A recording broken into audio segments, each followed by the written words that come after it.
평안하셨습니까? 송재호입니다. 세상에서 가장 힘든 직업은 무엇일까요? 바로 남들이 쉴 때 일해야 하는 직업이라고 생각합니다.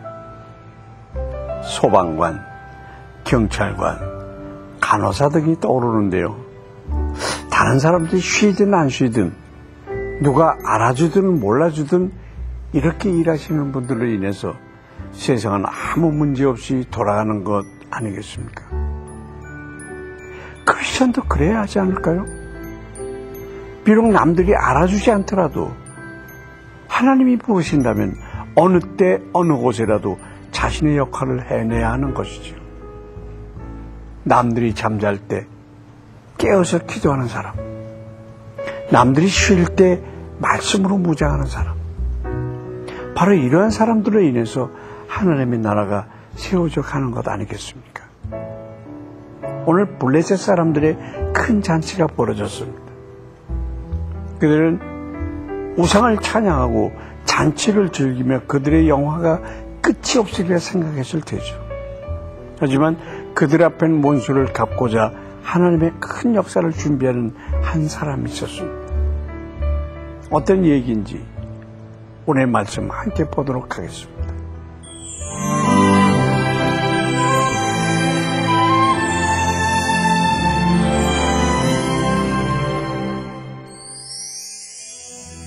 오늘 보실 말씀은 사사기 16장 21절부터 31절까지입니다.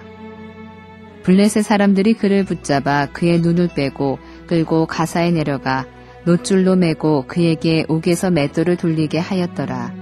그의 머리털이 밀린 후에 다시 자라기 시작하니라. 블레셋 사람의 방백들이 이르되 우리의 신이 우리 원수 삼손을 우리 손에 넘겨주었다 하고 다 모여 그들의 신 다곤에게 큰 제사를 드리고 즐거워하고 백성들도 삼손을 보았으므로 이르되 우리의 땅을 망쳐놓고 우리의 많은 사람을 죽인 원수를 우리의 신이 우리 손에 넘겨주었다 하고 자기들의 신을 찬양하며 그들의 마음이 즐거울 때에 이르되 삼손을 불러다가 우리를 위하여 제주를 부리게 하자 하고 옥에서 삼손을 불러내매 삼손이 그들을 위하여 제주를 부리니라. 그들이 삼손을 두 기둥 사이에 세웠더니 삼손이 자기 손을 붙든 소년에게 이르되 나에게 이 집을 버틴 기둥을 찾아 그것을 의지하게 하라 하니라. 그 집에는 남녀가 가득하니 블레셋 모든 방백들도 거기에 있고 지붕에 있는 남녀도 3,000명가량이라. 다 삼손이 제주 부리는 것을 보더라. 삼손이 여호와께 부르짖어 이르되 주 여호와여 구하옵나니 나를 생각하옵소서. 하나님이여 구하옵나니 이번만 나를 강하게 하사 나의 두 눈을 뺀 블레셋 사람에게 원수를 단번에 갚게 하옵소서 하고 삼손이 집을 버틴 두 기둥 가운데 하나는 왼손으로 하나는 오른손으로 껴 의지하고 삼손이 이르되 블레셋 사람과 함께 죽기를 원하노라 하고 힘을 다하여 몸을 굽히매 그 집이 곧 무너져 그 안에 있는 모든 방백들과 온 백성에게 덮이니 삼손이 죽을 때에 죽인 자가 살았을 때에 죽인 자보다 더욱 많았더라. 그의 형제와 아버지의 온 집이 다 내려가서 그의 시체를 가지고 올라가서 소라와 에스다올 사이 그의 아버지 마누아의 장지에 장사하니라. 삼손이 이스라엘의 사사로 20년 동안 지냈더라. 죄를 두려워하지 않는 자는 결국 죄의 노예가 되어 수치를 당할 수밖에 없습니다. 나실인 이 길을 포기하고 쾌락의 노예가 되었던 삼손은 결국 원수 블레셋의 포로가 되었습니다. 게다가 눈이 뽑히고 놋줄에 매어 제주를 부리는 처참한 신세가 되기에 이르렀습니다. 한때 하나님의 사사로서 세상에 감당할 수 없는 존재였던 그가 이제는 이방인들 앞에서 웃음거리가 되어 있는 것입니다. 이런 삼손의 모습은 아무리 큰 은혜를 받았더라도 자신의 사명을 망각했을 때 그 말로가 얼마나 비참해지는지를 분명하게 보여줍니다. 하지만 하나님은 자신의 종이 돌아왔을 때 절대 외면하지 않으십니다. 삼손이 진심으로 기도하자 그 목소리를 들으신 것입니다. 다시 자라기 시작한 삼손의 머리털은 이 같은 하나님의 은혜를 상징하는 것입니다. 하나님은 겸손히 간구하는 자에게는 언제든지 용서와 은혜를 베풀어 주시는 분이십니다. 여러분 어떻습니까?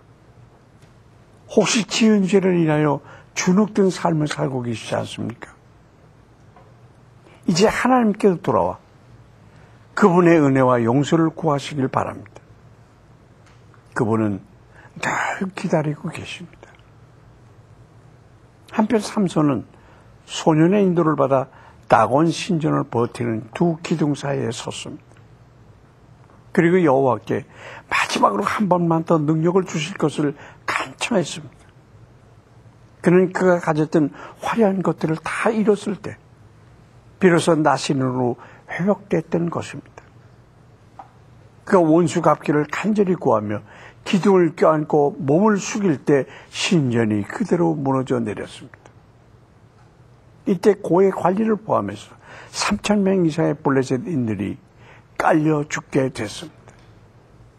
삼손의 가족들이 적지로 내려가서 그의 시신을 수습해 봤다는 것을 볼 때 이 일로 인해서 이스라엘은 블레셋의 통치에서 한동안 벗어났음을 알 수가 있습니다. 삼손은 죽음으로써 사사의 임무를 완수한 것입니다.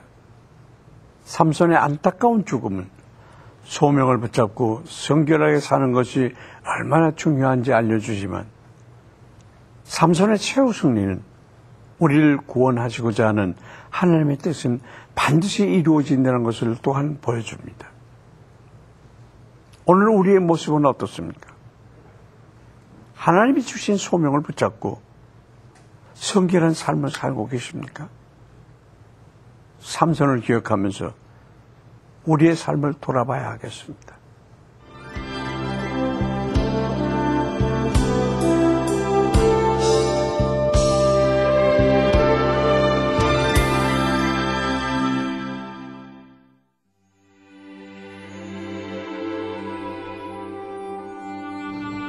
은혜가 충만하신 하나님 아버지, 오늘도 주의 생각과 뜻을 내려놓습니다.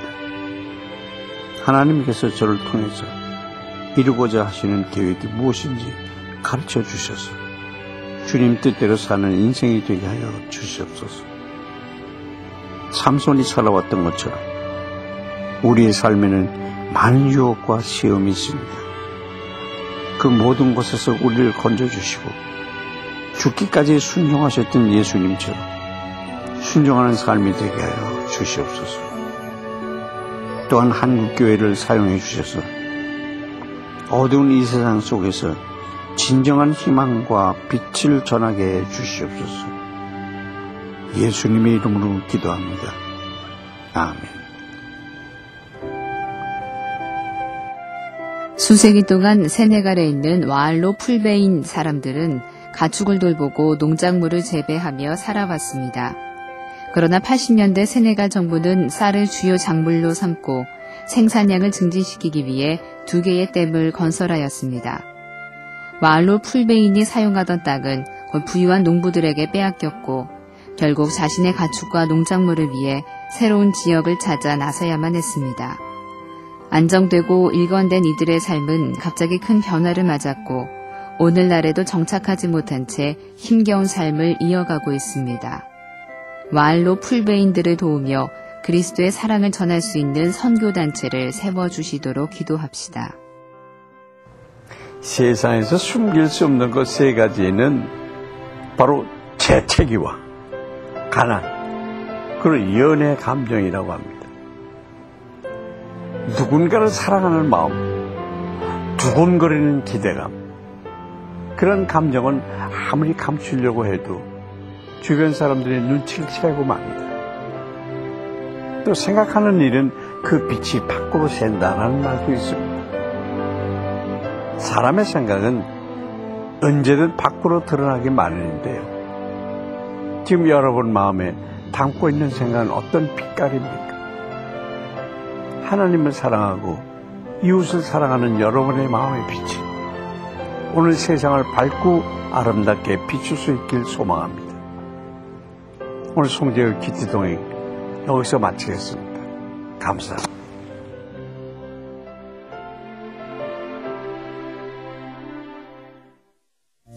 이 프로그램에는 GTM에서 큐티 교재 GT를, 책으로 만나는 성지 순례 답사기 바이블 루트를, 수아영에서 기초 화장품을 협찬해 주셨습니다.